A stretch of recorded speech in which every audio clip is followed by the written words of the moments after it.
Hi, and welcome to this episode of Conversation with a Chef. I'm Jo Ritty, and I love sharing with you the conversations I get to have with talented and passionate chefs. It's the backstory, if you will, to the food they're putting up. I begin today by acknowledging the Wurundjeri people of the Kulin Nation, traditional custodians of the lands and airwaves where this conversation took place. Land which was never ceded, land where communities came together to eat seasonally, locally, and without exhausting resources. I pay my respects to their elders past and present, and to any First Nations people listening today. Today I'm talking to Ben Shewry about his newly launched book. Ben is the award-winning chef and owner of renowned restaurant Attica, where his innovative, boundary-pushing cuisine has earned him global acclaim. Known for his deep connection to sustainable and native ingredients and a commitment to excellence, Ben's culinary vision goes beyond the plate. His book, Uses for Obsession, offers a vulnerable, humorous and hard-hitting exploration of his journey, as well as his thoughts on what it takes to thrive in the hospitality industry, our responsibility in terms of sustainability, and he has quite a bit to say about food writers. Ben inspires both within and beyond the kitchen, making him a truly influential figure in the world of modern gastronomy, as well as a very wise man in life. And Uses for Obsession is an important read whether you're a chef, a food writer, or a human. I had, of course, long wanted to chat to Ben, and I was delighted to have the opportunity. It was everything I hoped for, and more. First of all, congratulations. It's such Thanks. a huge thing. And then I saw that you did the audio recording recording of the audiobook as well, and I love a good audiobook. And I'm really intrigued by that process as well, because it's challenging. Yeah. The narration of the book. I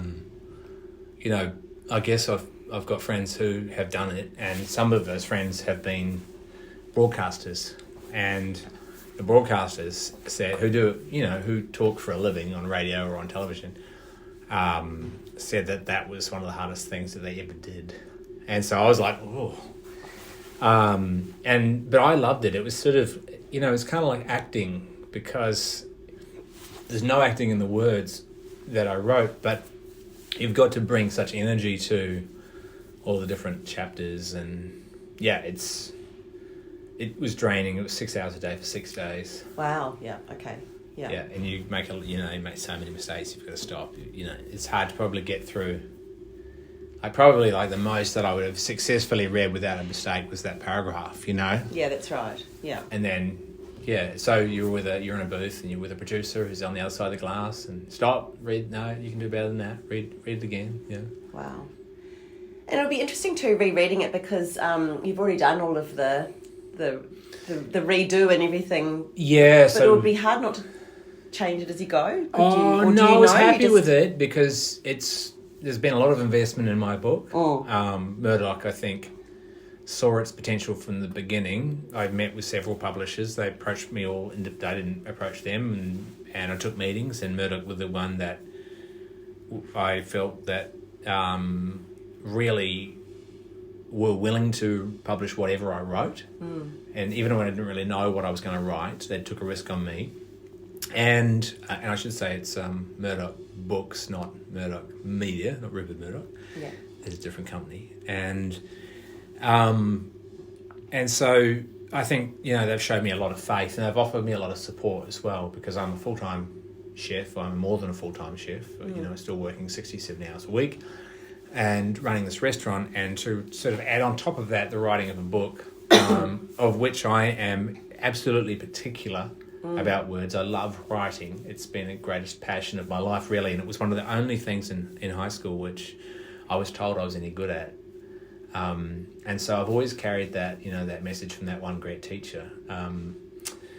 They've just always, they've been very supportive. But by the time I got to the audio book, the manuscript was complete. So I wrote the manuscript, I ordered it, I had 3 readers on it. I would say, they were some of the smartest people around. My sister, who's English literature professor at University of Santa Barbara, California. Eric Henston, who's the editor-in-chief of the Saturday paper, and Kylie, and then my development editor, Jacqueline Krupe, herself a published author and editor, So those people and I, I would make the writing and they would give me feedback and I would make changes and we rounds and rounds and rounds of that across the 2 years. And then I handed the manuscript over to the publisher and the structural editor edited it and we argued. And he did a really great job, Justin. And then it went to the Highline editor in London. And Alison, she did a magnificent job. We didn't argue as much. And then it went through 2 rounds of proofreads.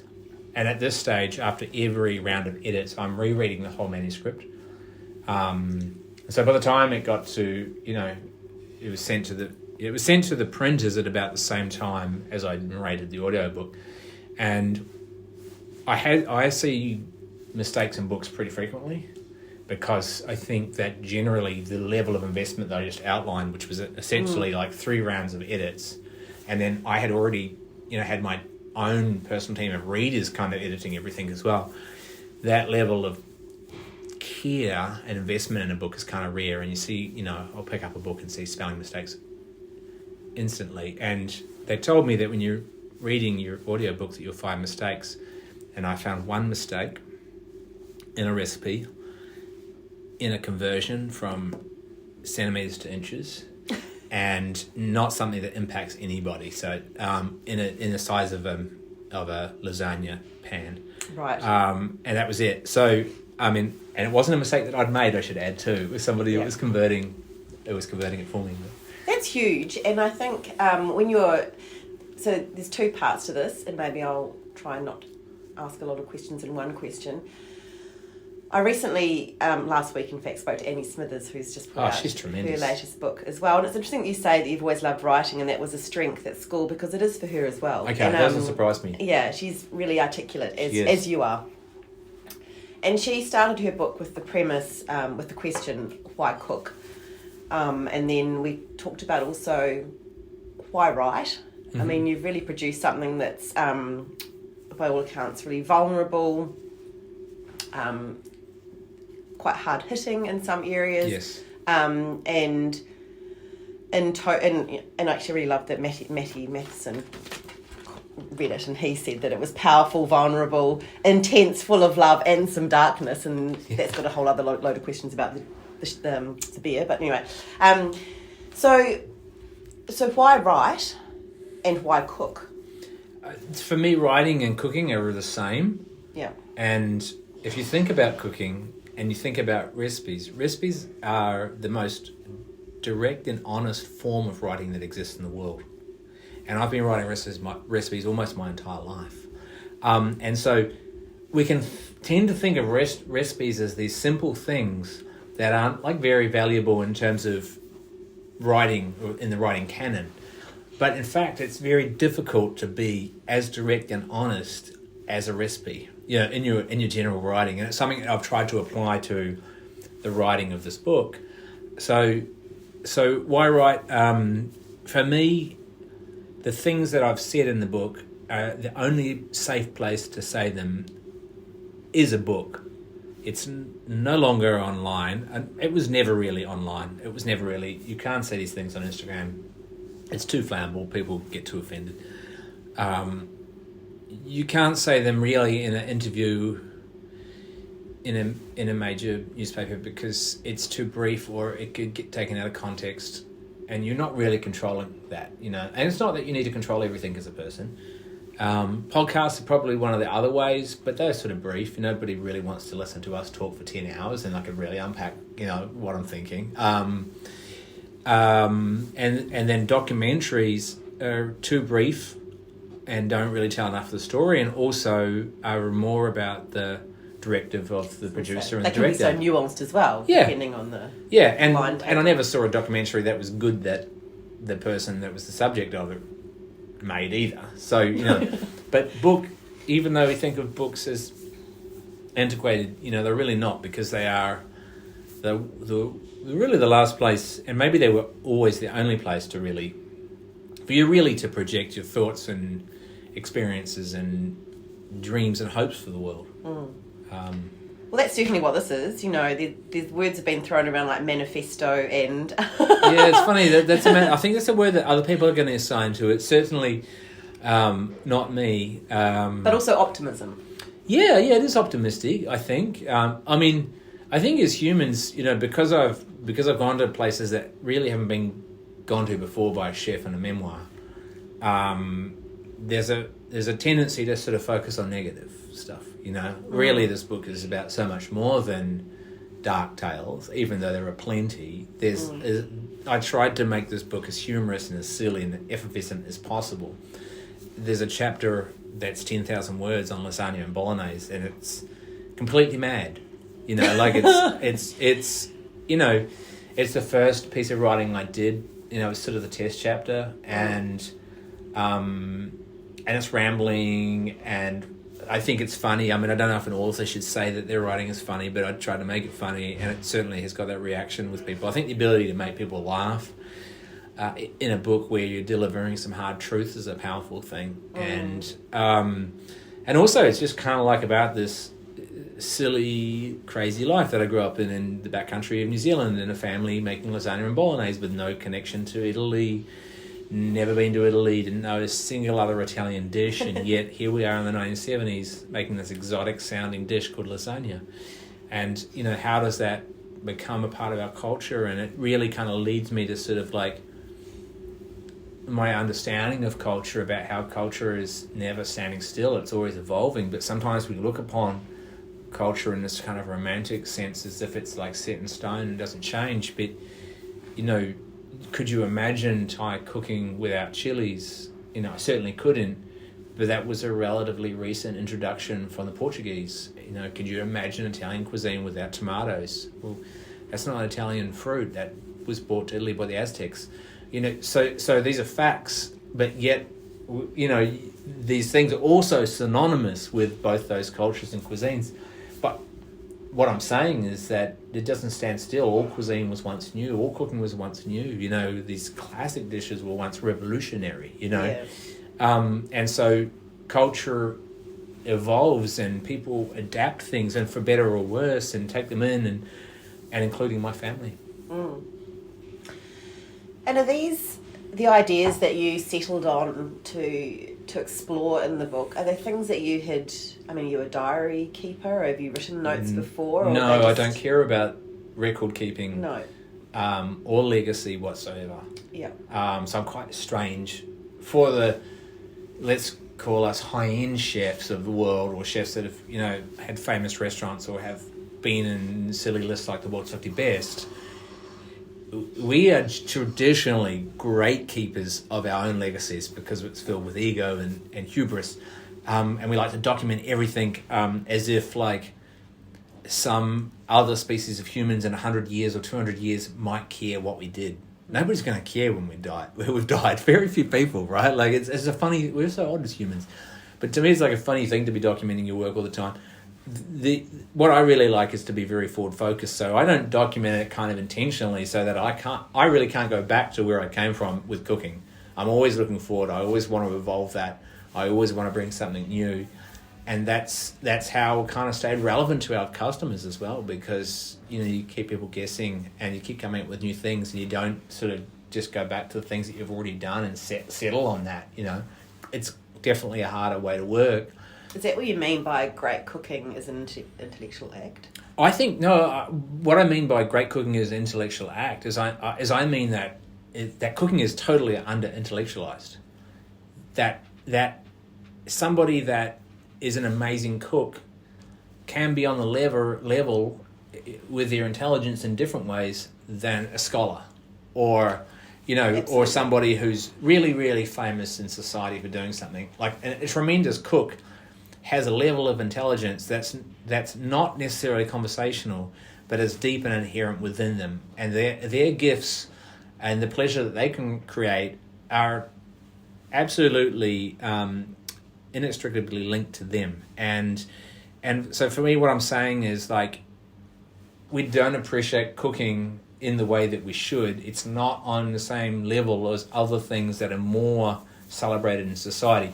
Or we think that it's just kind of a physical dumb occupation where it takes a hell of a lot of intelligence to make a great... Like, Annie Smithers is a great example. It's incredibly intelligent cooking. Like, that's that's like... She says, I just cook lunch. Yeah, because she's the most humble person you'll ever meet. Right. And she's not going to take that from me. She doesn't want to hear me saying that I think she's tremendously intelligent. She is a tremendously intelligent person. But when I eat that food, I see her deep intelligence, you know, in a way that I don't see in other people's cooking, you know, and so that's kind of. But the point I'm making is that society will celebrate things in certain ways and put things up on pedestals. Like we put doctors and lawyers up on pedestals, you know. But all I'm saying is that cooking at a really high level requires the same, if not more, level of intelligence, is excelling at anything at a high level. I absolutely agree. And I think, I mean, obviously, I'm in awe of chefs. I've got a podcast called Conversation with a Chef because I love hearing chef stories. And I think I can never get my head around that kind of the repertoire that chefs have for palate and flavour and technique but doing everything at volume or at all different times over the course of a night.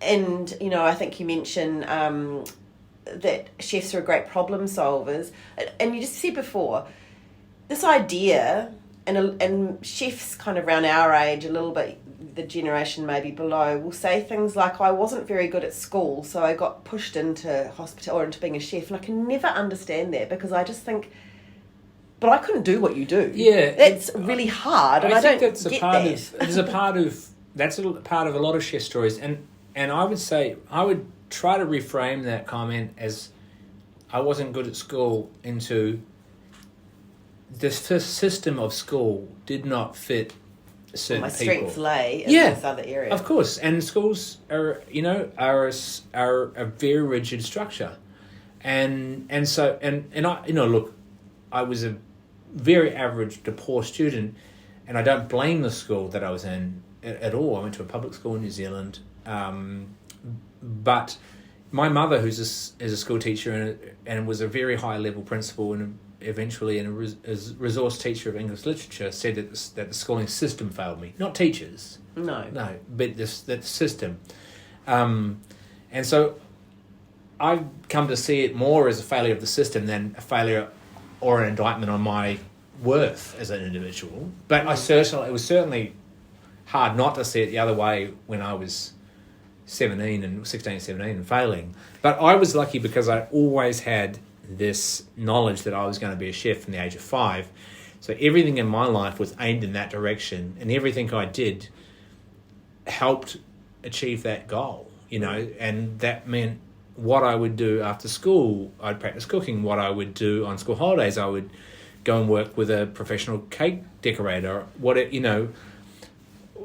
We would go to the Mokau Morai and experience culture, or I would do a hangi with my cousins. You know, it's just everything was about attaining that dream of becoming a chef, sort of relentlessly, but I didn't think of it like that at the time.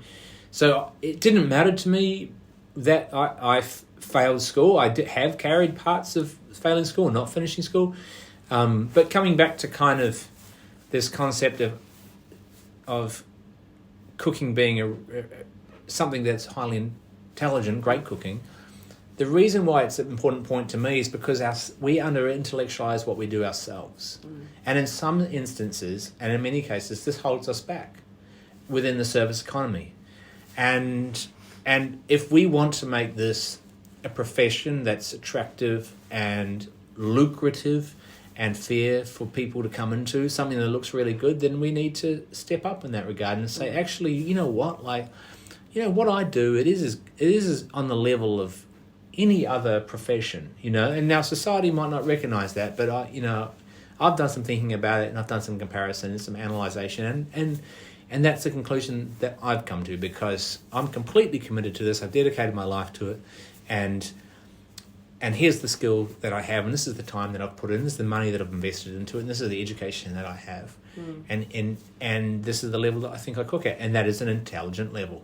It's really simple. And talking about being forward thinking and thinking about moving, the next generation of chefs or whatever, You talk about moving away from this idea of, doing it hard, and we did it hard, so you have to. And there's a lot more compassion and a different kind of model that you're proposing. Yep. How easy is that to... It's not easy, No. But it's worthwhile. Yeah. And anything easy is not worth doing, and anything hard is definitely worth doing. So it's a gradual shift in our whole industry. I mean, this business changed years and years ago. So with the way that we run Attica in the last decade is based on a sense of fairness and understanding that we need to put our people first, always, because they are the company, they are the business, and without them and without their well-being and their happiness, we have nothing. And also making the connection between having work-life balance, a fair wage, and performance. So this is really where we've shot ourselves in the foot, because the exploitation of hospitality workers, overworking them, underpaying them, treating them poorly, having not standing up for the rights of women, which has been a really long-term problem in our industry. All of these things make us low performance. Like, take away the hardship to the individual, which, if you're looking at this as an industry problem, you should be able to.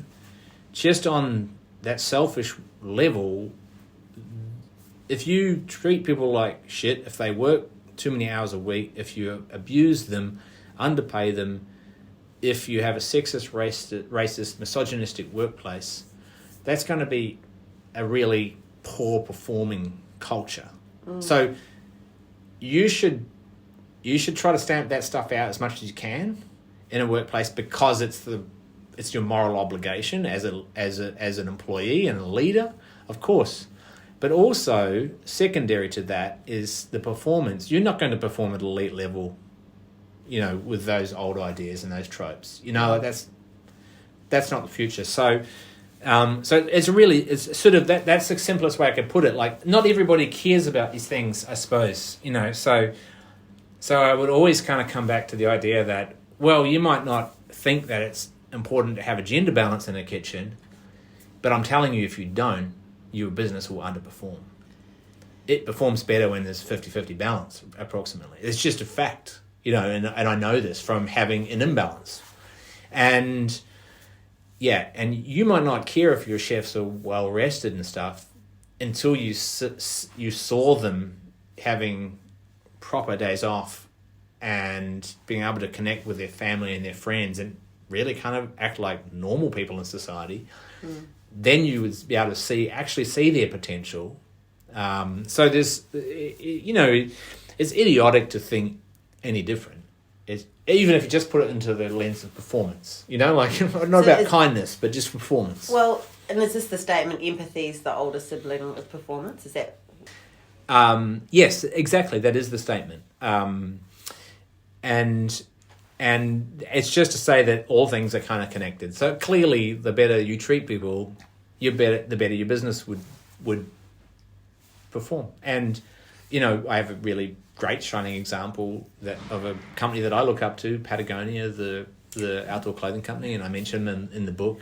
Yeah, they're also a B corporation like Attica, which gained certification this year, and so they are a really great example. And I know a little bit of the working of the company. We have some friends in the company and have helped us a little bit, and it's just an inspirational company to look up to. They're on we're a tiny ant compared to Patagonia, but like that company sort of has a different view of capitalism, of how business can behave, cares about more than just their own needs, has a real long-term view, cares about the rights of their staff, has a holistic approach to sustainability, advocates for a better future. I think those are all things that we should do in business. They shouldn't even be exceptional, right? Patagonia is held up as an exceptional example, and for good reason, but what I would say is that really these things should be normalised. Well, absolutely, that's right. And I think from someone who grew up in the North Island and so on, and being surrounded as you were by so much nature, but also, as you say, there was the marae down the road and so on, I really like that you talk about how important it is to recognise the food and I guess the cooking practices of the country that you're on, and you certainly have done that here as well. I mean, the foraging and the appreciation of native ingredients for one, but I think spending time with Murrindindi and walking on country and being so and embracing that, is that part of a holistic approach to sustainability? Yeah, I mean, I think it's like it's sheer folly to ignore the ground that you stand on. You know, I really learned pretty early on in my life that the best cooking that I could do was the cooking of the country where I was. You know, not the cooking of some faraway place. Yeah. You know, as much as I could, I would want to respect the culture of where I come from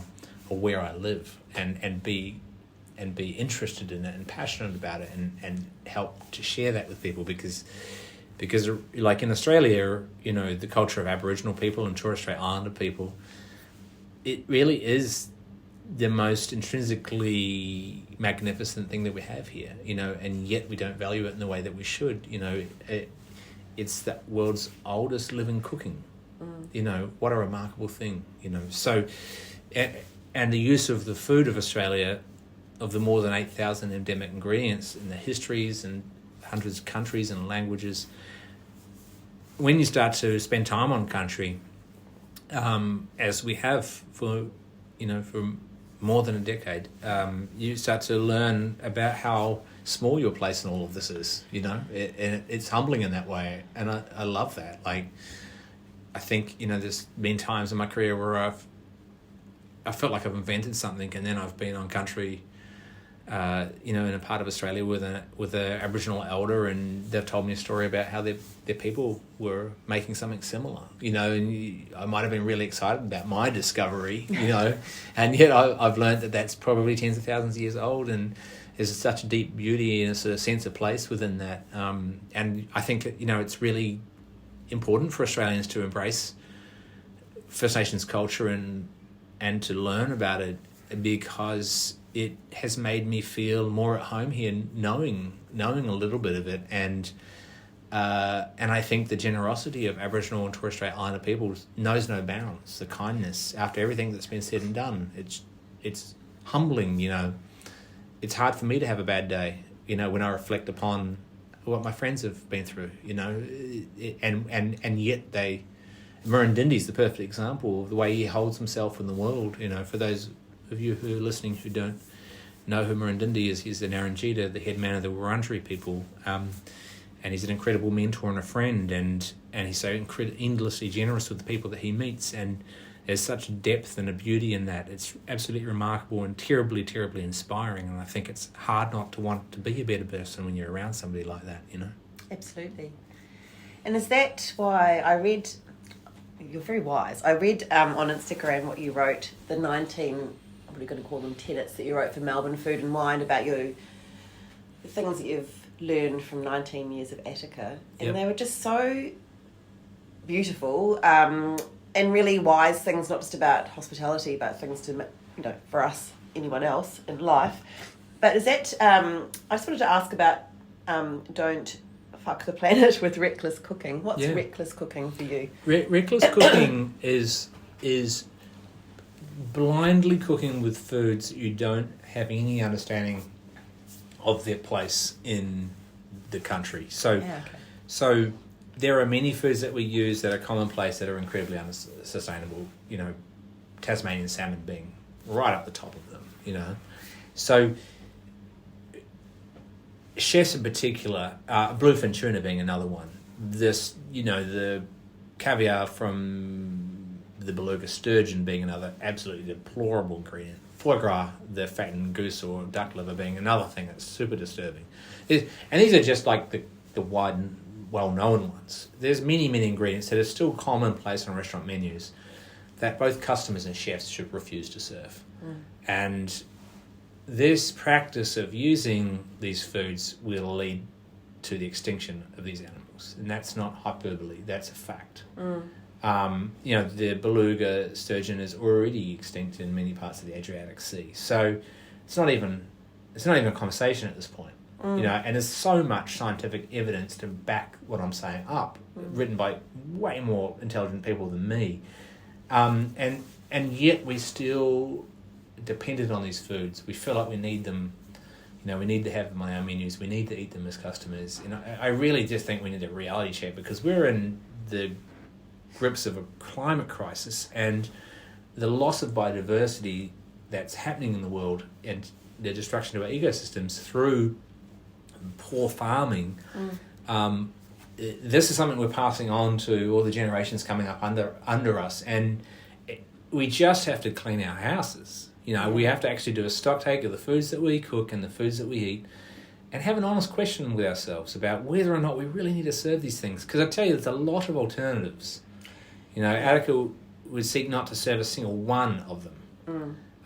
And the way that we do that is by keeping ourselves informed and educating ourselves and talking to people and reading books and talking to fishermen and taking the advice of scientists and working with people like the Australian Marine Conservation Society, and their guide and app, Good Fish.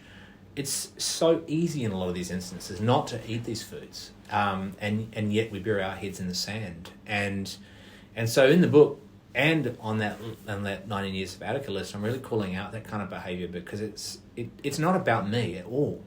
No. It's about our planet, and it's about having a sense of holistic sustainability. It's about the needs of the community and of society and of the globe being more than your own immediate needs, and the things that you think that you need to have on a menu so that you have the profit margins wherever you need to have them. It's just lame, and it's so boring as well. I don't want to eat these things. No. Use something I haven't heard of. Just yeah.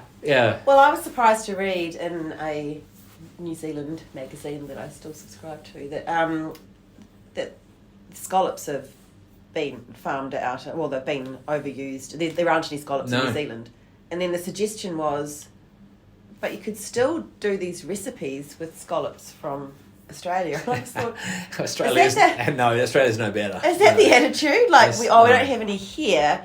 Let's get them from elsewhere. Not maybe learning the lesson that we don't have any here. That we've overfished them, or we've whatever. Yeah, that's like Australia selling its rubbish to Southeast Asia. You know? It's just deplorable leadership.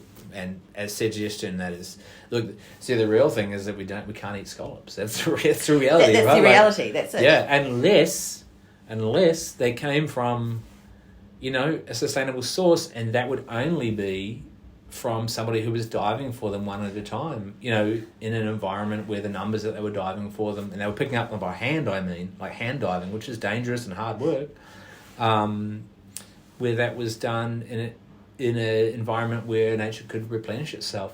But dredging, which is the method for catching scallops, is like dragging a set of harrows, that rake the soil to smooth out in farmers' paddocks. It's like dragging a set of harrows across the bottom of the ocean. So that is just no good, So no to scallops. No, absolutely. Scallops. Yeah. And also, to your point, no to destroying somebody else's ecosystem because we want to eat something ridiculous, right? Eat something else. There's other things we can eat. Yes. Now, what I did love that you talked about, real hospitality is not broken. Although, as you mentioned before, there are aspects that are not great still within hospitality. Sure.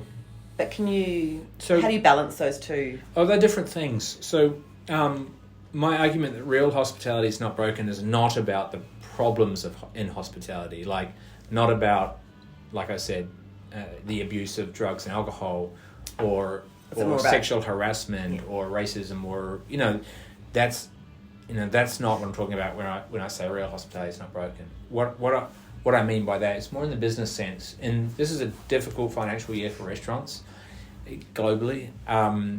But there's been many difficult years in restaurants. It's a difficult business to survive in and to thrive in. But what I'm saying is, when we start a business, we accept that. Are we blind to not know this? Of course we know this. We should have come up in this, right? So there's a high level of personal responsibility that needs to be applied to owning a restaurant, And so what I've heard is whinging. Oh, this is so hard. This is, and what I've also heard is a lot of people exiting the building saying, well, I don't want to do this anymore, throwing my hands up and saying, well, no, I can't do this because hospitality's broken. That's so irresponsible and reckless and so disrespectful to the millions of us that still choose to do this every day, and so disrespectful to the young employees that you have to hear that message just because you couldn't make it work or you weren't prepared to make it work. Pathetic. That's what I mean by real hospitality is not broken. Give me some solutions to move forward in business. Don't throw your hands up and say it's all broken. No, your business model, your particular business model is broken. Not hospitality is broken. It's a wonderful occupation and a wonderful industry that plays a vital and important service to society, and it can be a successful business. Yeah. And to your 19th point, never give up. No, that's right. You know, we went through the GFC, we went through, you know, near bankruptcy. You didn't hear me at that time saying, oh my God, it's everybody else's fault, the system is broken. No, what you would have heard from me at that time is, what are we going to do to try to get out of this? Oh, and over lockdown, all of those incredible things you did, and just the joy it brought people.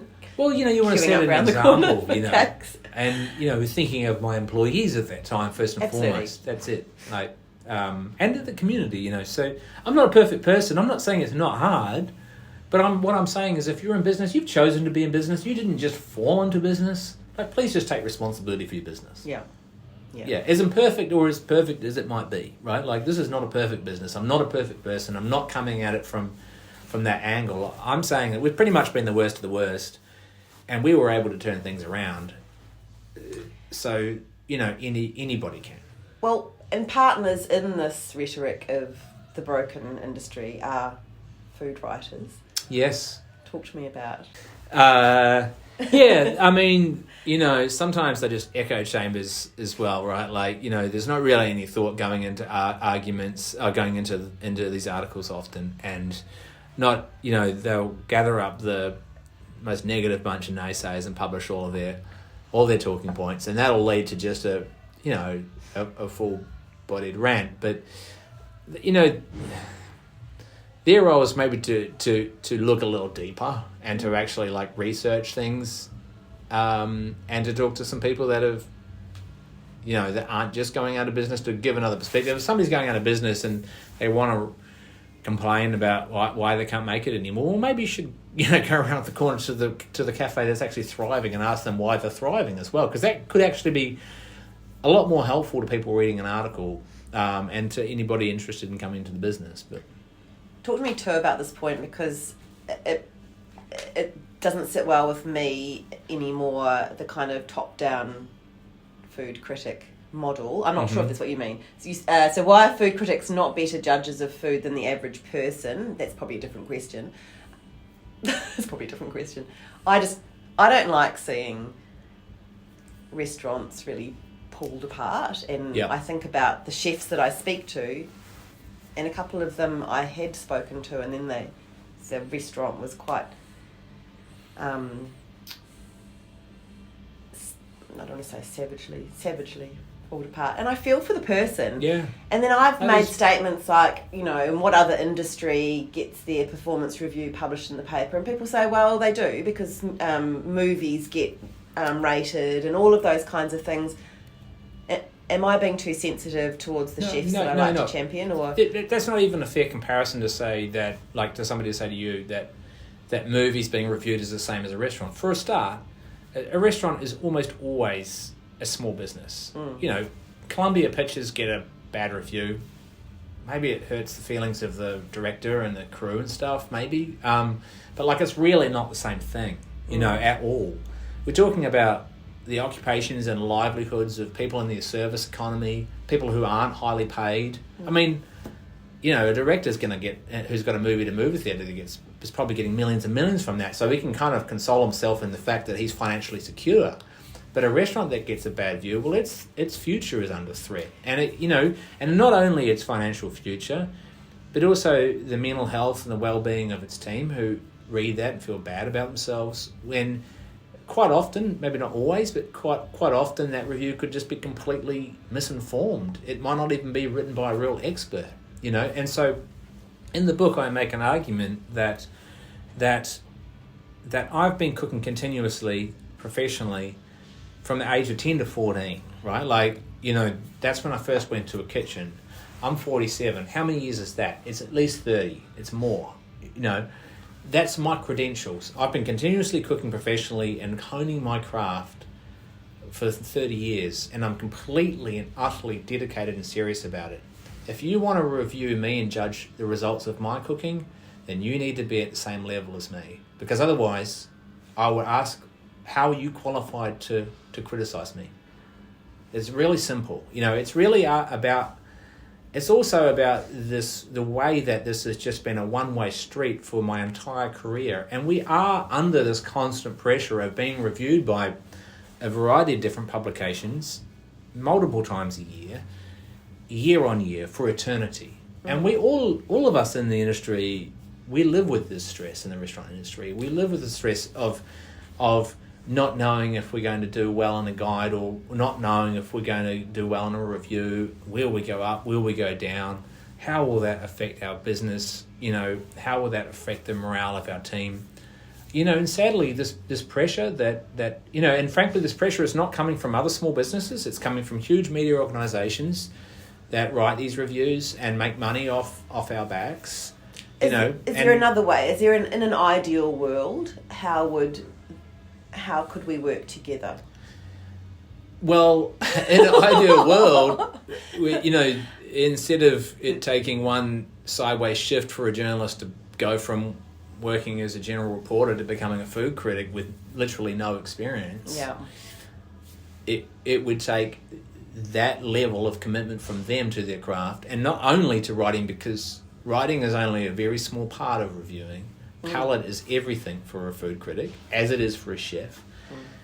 And I'm not saying this is all food critics, because there's been some great examples, and I write extensively about the late great Jonathan Gold from the Los Angeles Times and LA Weekly, who's the greatest to ever do it. And he's just the example that I would give to somebody who is an aspiring food writer, that you got to go deep, but also you got to kind of have some life experience and come at it from different ways. But you also need to understand that, you know, that your reviews have to be fact-based. You can't just be your feelings on it. You know what I mean? Like, you know, and the facts are the most interesting things. You know, who's behind the restaurant? Like, you know, where have they come from? Who grows the food? How was it made? What was the inspiration?